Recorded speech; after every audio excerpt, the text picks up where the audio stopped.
Menjelang musim perayaan, suasana menjadi lebih meriah dengan persiapan tradisi yang dinanti setiap tahun.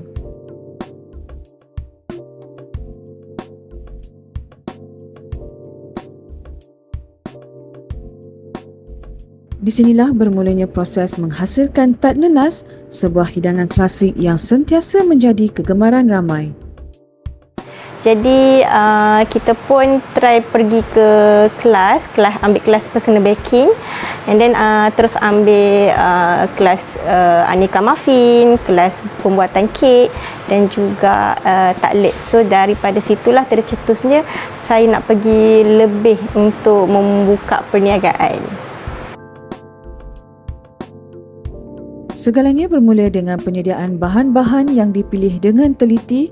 Setiap proses dilakukan dengan penuh kesabaran dan ketelitian bagi memastikan tat nenas yang dihasilkan berkualiti dan sempurna.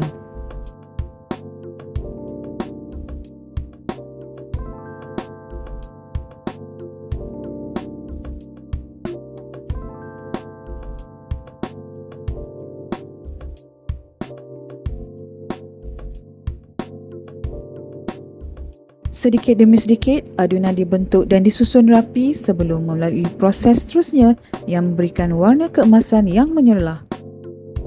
Kita mengadun adunan, contoh adunan kuih raya, tat nenas. Kemudian dari segi pembakaran, waktu yang panjang dan juga suhu yang minimum akan membuatkan kita punya kuih raya itu lebih bertahan lama, dan juga orang kata boleh simpan, ketahanan dia agak lama lah, boleh simpan lama.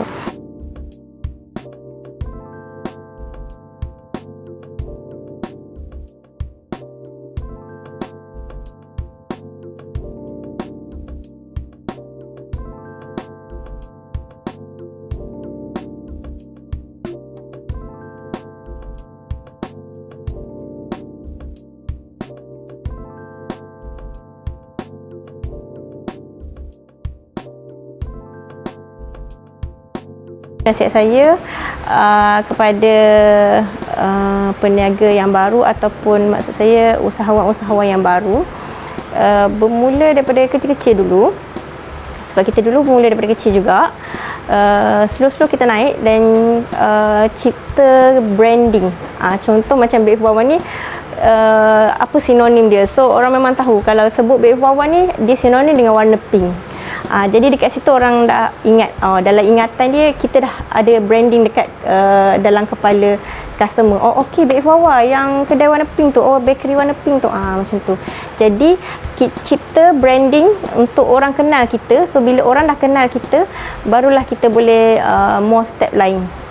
Step dari segi pasarkan kita punya produk, mungkin boleh ada ejen, pasarkan dekat Petronas ataupun dekat Shell. Dan juga paling penting kita kena selalu, di zaman sekarang ni kita kena selalu buat konten, kena aktif dekat media sosial, sebab semuanya orang akan melihat kita daripada segi di media sosial.